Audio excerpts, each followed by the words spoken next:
Hello India, बड़ों को प्रणाम, छोटों को प्यार और मेरे सारे सब्सक्राइबर को ढेर सारा राम राम। दोस्तों, आज मैंने जैसे संसार का ताना बाना स्टार्ट कर दिया है और उसकी तीसरी कहानियां जो है सो मैंने आप लोगों के समक्ष रख दी थी। अच्छी नंदे, जिसमें कि ननद और भाभी के मधुर प्रेम को मैंने दर्शाया है और आप लोगों के समक्ष रखा है। तो उसका एक पार्ट जो है सो मैंने रख दिया था।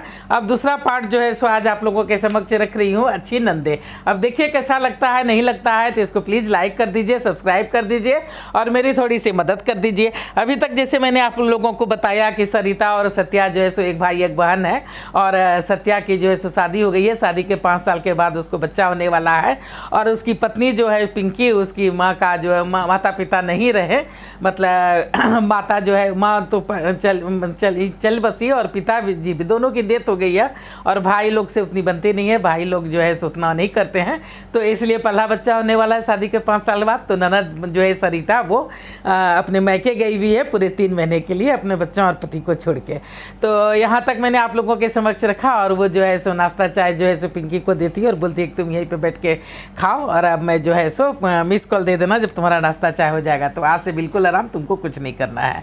तो यहाँ तक मैंने आप लोगों को जो है सो रख दिया। अब आगे जो है सो मैं आप लोगों के समक्ष रख रही हूँ। तो जो है सो सरिता ने सारी बागडोर जो है सो घर का संभाल लिया था। घर में सिर्फ एक ही काम वाली आती थी जो कि झाड़ू पोछा बर्तन कपड़ा सब करके चली जाती थी, बाकी सारे काम खुद ही करने पड़ते थे। सरिता ने नाश्ता चाय, दिन का खाना, रात का खाना, दवाई से लेकर बागवानी तक सब संभाल लिया था। एक पैर पे भागती दौड़ती रहती। माँ बाप और भाई को अच्छा तो नहीं लगता पर सभी मजबूर थे, समय का तकाजा था। सरिता ने पिंकी का पूरा बेड रेस्ट करा दिया था। हाथ में नाश्ता, हाथ में खाना, उसका कमरा ठीक करने से लेकर डॉक्टर चेकअप, दवाई सब संभाल लेती थी। सरिता मम्मी पापा को रोज रात में पाँव दबाती तो वो लोग मना करते, रहने दे तू तो खुद थक जाती है। पर वो है कि एक नहीं सुनती, बोलती अपने पैर भी दबा लूंगी। तो पहले तुम लोग का पैर दबा देती हूँ फिर अपने पैर भी दबा लूंगी। सभी हंस देते। एक दिन रात में सरिता जब पानी पीने उठी तो देखा कि सत्या किचन में है। क्या हुआ? वो दीदी वो झेप सा गया। क्या बात है? तेल गरम कर रहा है? हाँ, वो पिंकी के पाँव में बहुत दर्द रहता है, रात में मालिश करनी पड़ती है। अरे मुझे क्यों नहीं बताया? चल तू आराम कर, सवेरे ऑफिस जाना है। पर तुम कैसे? उसे अच्छा नहीं लगेगा, ये सब पुरानी बातें हैं, तू रहने दे, तू जा। पिंकी आ तेल लगा दूँ? पिंकी ना नुकुर करने लगी पर सरिता ने एक नहीं सुना। तेल लगाते हुए, जानती है मेरे भी पैर फूल जाते थे, काफ़ी दर्द रहता था। मैं दूसरे कमरे में सोती थी, तेरे जीजाजी दूसरे कमरे में, फिर भी इतना रोती थी कि उनकी नींद खुल जाती थी। तब वो मालिश करने लगते थे तो मैं हाथ पकड़ लेती थी, करने नहीं देती थी। तब हमारी बड़ी नंदे आके हमारे पास जो है सो रही थी। वो बहुत अच्छी थी, बहुत अच्छी है। हमारी बड़ी नंदे आके रही थी हमारे पास, ऐसे ही जैसे मैं तुम्हारे पास आई हूँ और ऐसे ही एक अच्छी बहन की तरह मेरी सेवा की थी। दोनों भाभी और नंदे गले लग सिसक पड़ी। आप बहुत अच्छी हो दीदी। हाँ, क्योंकि मेरी नंदे भी बहुत अच्छी है, इसलिए मैं भी एक अच्छी ननद बनने की पूरी कोशिश कर रही हूँ।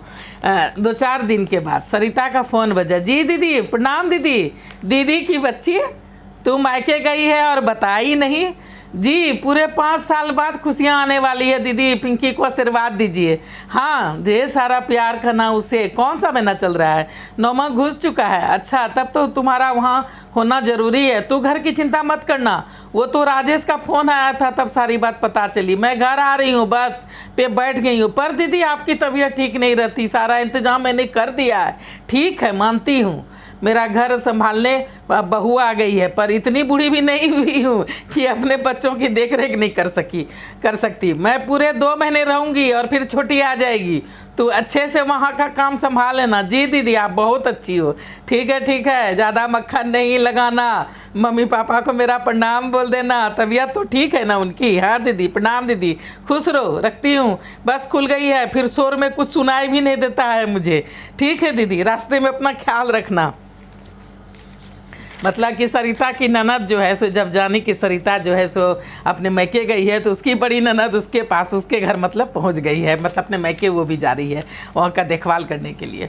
तू चिंता मत करना, राजेश मीटिंग के लिए शहर आया है, बस 2 स्टॉप के बाद ही मुझे पिक कर लेगा। मतलब उसकी ननद बोल रही है। चलो तब तो अच्छा है। कौन थी कौशल्या? हाँ पापा, बहुत अच्छी है तुम्हारी नंदे। कौन थी? कौशल्या। मतलब उसके पापा पूछ रहे हैं। हाँ पापा, बहुत अच्छी है तुम्हारी नंदे। हाँ माँ, माँ की कमी कभी नहीं होने दी, बहुत सेवा की है हमारी। उन दोनों बहनों का स्वभाव देख के ही तो तुम्हारी शादी की थी। मतलब उसके मम्मी पापा से बातचीत हो रही है। स्वभाव लोगों ने तो बहुत भड़काया था कि बिना सास ससुर का घर है, फिर सास ससुर का घर है, बिना ये भी कोई घर हुआ। पर तुम्हारे पिताजी ने किसी की नहीं सुनी थी। हाँ चलो ठीक है, आप लोग थोड़ा टहलो, मैं सब्जी लेके आती हूँ, यहीं पे काटूंगी बैठ के। पिंकी को भी देख लेती हूँ। समय आराम से कट गया था। पिंकी ने एक खूबसूरत सी बेटी को जन्म दिया था। सभी आए थे, फिर चले गए थे। सरिता पूरे 4 महीने मैके में सब संभालने मैके में रह गई थी। 3 महीने का करके आई थी, लेकिन जब उसकी ननद जो है उसके घर पहुँच गई तो उसे अपने बच्चे और पति की चिंता नहीं थी, तो इसलिए वो 4 महीने रह गई अपने ननद के कन्हे पे कि नहीं एक पहना और रह जाओ। तो वो पूरे 4 महीने जो है सो मैके में रह गई। सब संभालने के बाद आज वापस जा रही थी। उसकी दोनों नंदों ने उसका स्वागत उसके घर में किया था। छोटी दीदी आप भी आके रही, वो कुकू को भी तो बेटा हुआ है ना 4 महीने पहले। कैसे आपने मैनेज किया? मतलब जब गई तो मैं देखती है कि दोनों बहन वहीं पे है, बड़की अभी तक वही थी और छोटी भी आ गई थी। तो वही सरिता बोलती है कि छोटी दीदी आप भी आके रही, वो कुकू को बेटा हुआ था ना, मतलब उसकी बेटी को बेटा हुआ था, तो 4 महीने पहले तो फिर कैसे मैनेज किया? और ये 4 महीने मैंने उसकी देख रेख की, तो क्या वो 2 महीने अपनी देख रेख नहीं कर सकती? बोलो ये भी क्या बात हुई? सभी हंस पड़े। चल 2-4 दिन आराम कर ले, फिर हम दोनों को राजेश छोड़ आएगा। मैं नहीं आराम करूंगी, बल्कि मैं 4 दिन आपकी सेवा करूंगी। मतलब सरिता बोलती है अपनी दोनों ननद को कि मैं आराम नहीं करूंगी, आपकी सेवा करूंगी ना। बिल्कुल नहीं, तू 4 महीने काम करके आई है, सेवा की बारी तो तेरी है। अरे हमारा क्या है, बहू है ना, सेवा करवा लेंगे जाके। चल मैं चाय बनाती हूँ, तू फ्रेश हो जा। जी सरिता मुस्कुरा के अंदर चली गई। थैंक्स गॉड, हमारी खुशियाँ यूं ही बनाए रखना। सरिता फ्रेश होके बाथरूम में घुस गई थी। फ्रेश होने उसे अंदर तक आवाज़ें आ रही थी। चल छोटी प्याज ला के दे, तू चाय बना, मैं पकोड़े तलती हूँ। वाह बुआ के हाथ के पकोड़े यम्मी यम्मी। बच्चे जो है सो खूब उछल कूद मचा रहे थे कि बुआ के हाथ के पकोड़े मिलेंगे। जब तक सरिता नहा धो करके बाहर आई, चाय पकोड़े की पार्टी जो है सो शुरू हो गई थी। चला सरिता गले लग गई। दीदी उसकी आंखें भर आई। नहीं, खुशी में आंसू नहीं बहाते, नज़र लग जाती है। गृहस्थी तुम्हारी है पर घर तो हम सबका है। सभी एक साथ जो है सो चिल्ला करके बोल पड़े कि गृहस्थी तुम्हारी है लेकिन घर जो है सो हम सबका है। सभी चिल्ला उठे। सही पकड़े हैं, वाह दीदी के हाथ के पकोड़े। तब तक जो है राजेश भी जो है सो वो भी आ गया और वो भी पकोड़े पे टूट पड़ा और सभी जो है सो पकोड़े पार्टी में मगन हो गए।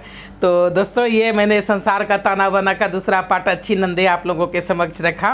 कहावत है, कहावत पुरानी है, लेकिन जो मिलता है आदमी वही बांटता है। जिसके पास खुशियाँ होती है वो खुशियाँ बांटता है, जिसके पास दुख होता है वो दुख बांटता है। अगर इंसान के उसको सरिता को अच्छी नंदे मिली थी तो इसलिए वो भी एक अच्छी ननद बन पाई। तो इसलिए दुनिया ऐसे ही चलता रहता है। बहुत छोटी सी ज़िंदगी है, लड़ाई झगड़े से कुछ भी नहीं होता है। आपस में मिलजुल के रहिए, प्रेम बांटिए तो प्रेम मिलेगा। तो अब मैं संसार के ताने बाने की तीसरी कहानी का यहीं पे समाप्ति कर रही हूँ। अब चौथा कहानी फिर आप लोगों के समक्ष रखूँगी। अब देखिए आप लोगों को कैसा लगता है, तो लाइक कर दीजिए, सब्सक्राइब कर दीजिए ढेर सारा। अब मैं अपनी वाणी कहीं भी विराम देना चाहती हूँ। जय भोलेनाथ, हर हर महादेव।